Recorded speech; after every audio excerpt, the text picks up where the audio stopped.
And you were right. Yesterday was unbelievable football. And we'll start with the Jets. It's just such a go against the grain kind of way to think that they need to lose to get, Trevor Lawrence and all this other stuff. But they're not quitting. I know that's probably hollow words and doesn't mean much to the fan base that just wants a new quarterback and a new coach and everything else like that. But they're not quitting, I should say. And, Joe Flacco, what does he have to gain for any of this? Well, he wants to continue to play. So he wants to show people out there that he can play when called upon, and that's his personal pride. I always say this, that it doesn't matter individually how everything turns out at the end of this year for the New York Jets. They're going to have a losing record. They're most likely going to get another coach. They're most likely going to have the first overall pick. But for the individual players, like Frank Gore's been around forever, and he's 37 years old, and he's still playing like a kid. All I can tell you is that this kills them. This hurts them. It sucks being a part of something like that, and nobody wants to go down in history as a winless team. And that's why you have to worry if you are the Jets, because I have to tell you, the Jacksonville Jaguars are terrible.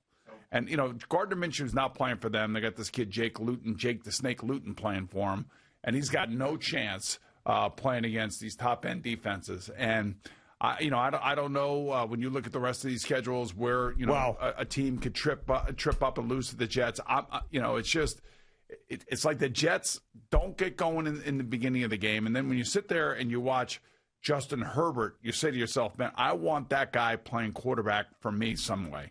Somehow, some way, I got to get Trevor Lawrence because they're very similar. They're very similar in size. They're very similar in athleticism, and they're very similar with the way that they throw the ball. Now, the personalities may be different. You never know about a guy stepping on an NFL football field and whether or not he can handle it.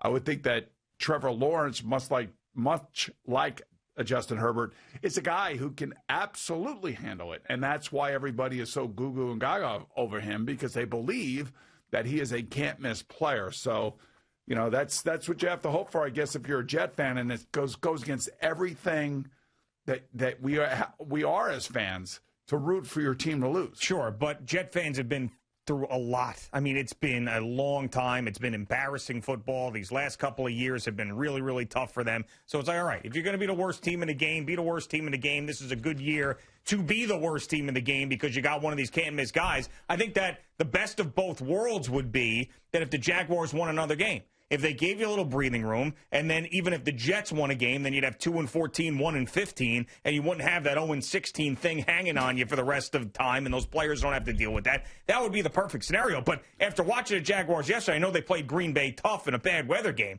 but after watching the Jaguars yesterday, albeit against an undefeated Steelers team, they've got the Browns, Vikings, Titans, Ravens, Bears, and Colts. Now, as we know in the NFL, anything can happen. But there isn't a game on there, like a home game for them against a team like, let's say, even the Carolina Panthers, who were playing with a quarterback which, we didn't even hear of yesterday, and they end up winning a game. 5'11" Temple quarterback. Right.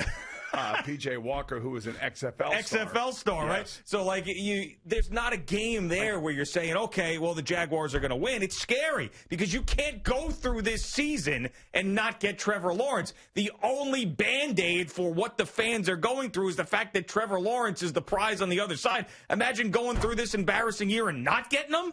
So you have to get him.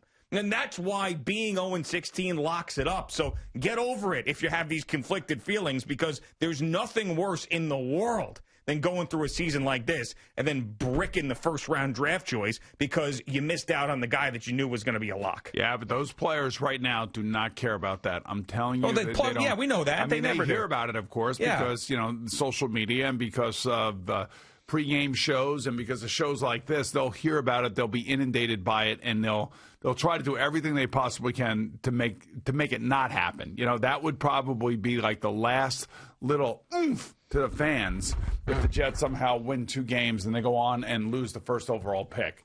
So, that's what we have to wait and see now the rest of November and obviously into December and January. But I don't know what else to tell you. That's how the mentality of the player is.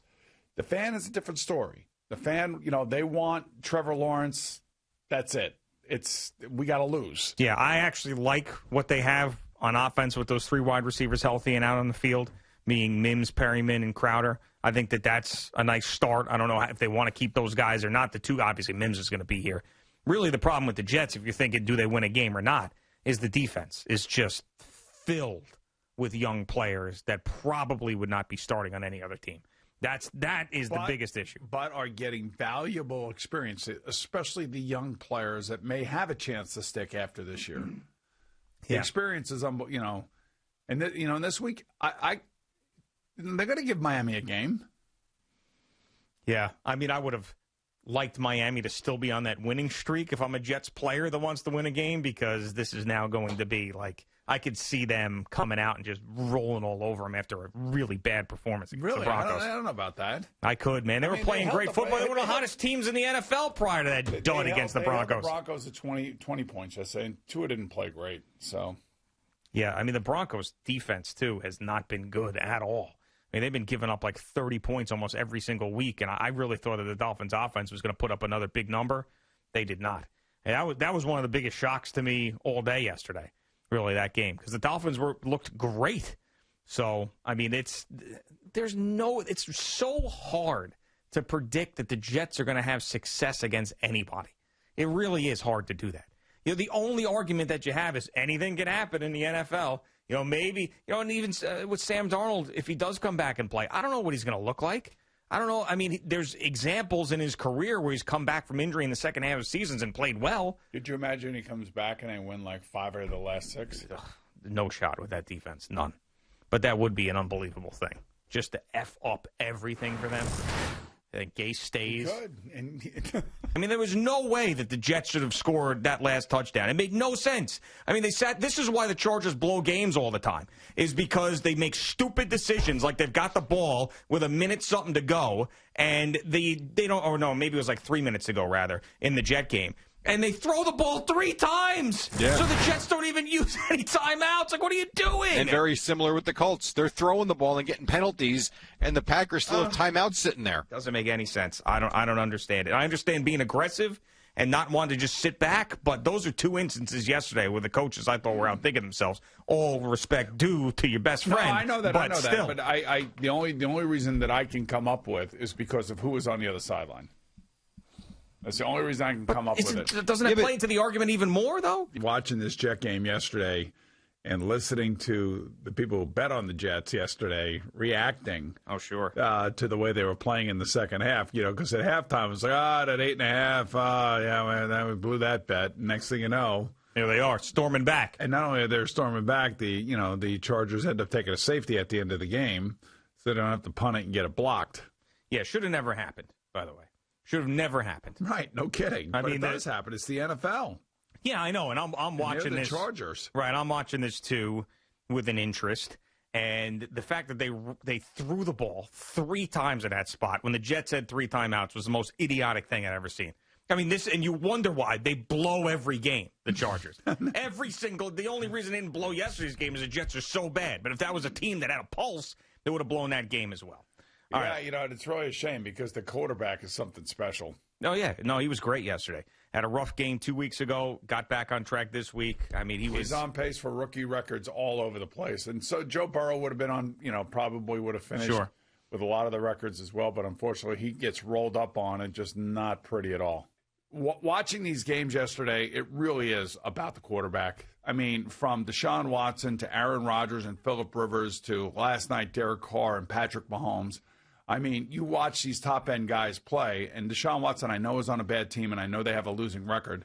But when he runs around and does what he did yesterday, it doesn't matter if DeAndre Hopkins is there. And Bill O'Brien realized that. He's like, I got this guy. I got to protect him. I got to allow him, to be upright, and not have a guy, take him out like Joe Burrow got taken out yesterday. But, man, you watch some of these top-end quarterbacks, you watch them play, man, it was unbelievable yesterday. There was so many great plays and so many great catches, and maybe one of the best catches I've ever seen happen in your game with CeeDee Lamb. Yeah, I mean, there were 2 catches in that game that were 2 of the best I've seen all year and maybe like top 10 I've ever seen in my life and towards the top. One was Adam Thielen, and the CeeDee Lamb thing I don't think I've ever seen. I don't think I've ever seen a guy contort himself while he was already falling backwards in the air to make a catch like that. And we've all watched so much football throughout our lives. When that ball's up in the air, and it's getting close to CeeDee Lamb, I'm thinking there's just no way. It's just the throw isn't where he is. There's no way he's going to be able to make that catch. And then for him to just change in midair and make that catch, I was completely shocked. And that game, not to get into a ton of Vikings football talk, because who cares? They're 4-6 and they're in Minnesota. Cowboys. Everybody cares. Yeah, but I'm going to give it from my perspective. Jerry can give it from his perspective, and there are a lot of Cowboy fans out there. But that's just, and I said it. We all said it. We all picked the Cowboys on Friday. This is just classic them. This is who they are. They win a couple games in a row. They got a home game, and I understand people will say the excuse makers. Well, the Cowboys are coming off a bye. The Vikings are coming off Monday Night Football. I don't care. It doesn't mean anything to me. Got a home game as a touchdown favorite, and you laid an egg. And just like Patrick Mahomes, every time you give him the football in a chance where he could either tie or win the game. Aaron Rodgers, same thing. Kirk Cousins in that same damn situation can't even move the football anywhere close to scoring points. Gives you Ugat. So I know it was mostly on the defense yesterday, but when you give me the Kirk Cousins this, Kirk Cousins that, he's not that bad. When he has the ball with a minute plus to go, and they had no timeouts, they had used them, maybe they had one, and he gives you nothing in that spot. And I know Justin Jefferson dropped the football there too, but still, it's just classic him. I know, but you can't just say that Justin Jefferson dropped the football, then blame it on Kirk Cousins. Yeah, but still, there were still opportunities, though, man. You know it. Don't even give me that. You drilled this into my head, this thought process. Did? Well, yeah, the whole, if you got any guts, if you're worth anything in this league, then when you have the football, especially at home, with less than 2 minutes to go, regardless of the amount of timeouts that you have, you got to go down there and you got to tie or win the game. That's when you know a guy is a guy. I know, and you're right. And when you're Kirk Cousins and you throw 3 touchdown passes, you throw for over 300 yards, you don't throw any interceptions, you walk off that field and you say to yourself, damn, I played well. I played well. We should have won this game.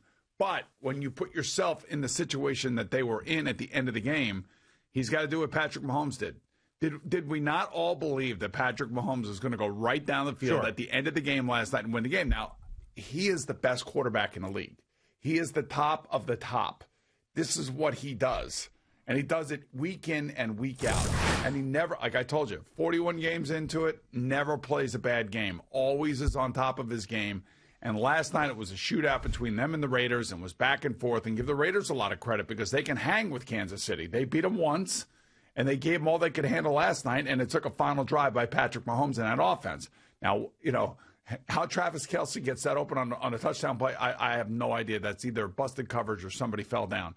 But that's the top of the top. I never said Kirk Cousins was a top of the top player. Yeah. There's probably about 5 players that do that. Ben Roethlisberger, Aaron Rodgers, obviously Patrick Mahomes. I would tell you that Derek Carr is probably approaching that. Well, here's the problem, though. This is another thing that I'm fighting you with your own arguments. I know. Kirk Cousins gets paid like one of the top of the top. I know he does. So that's why he gets compared to the top of the top. I know, but I never begrudge a guy for making money or getting paid, especially in this league. I'm not begrudging him for getting paid, but the expectation level has been raised when you get that type of contract. I'm right there with you, man. I'm right there with you. Thank you for watching. Please like, comment, and subscribe. And don't forget to hit the red bell so you're notified when we have new content.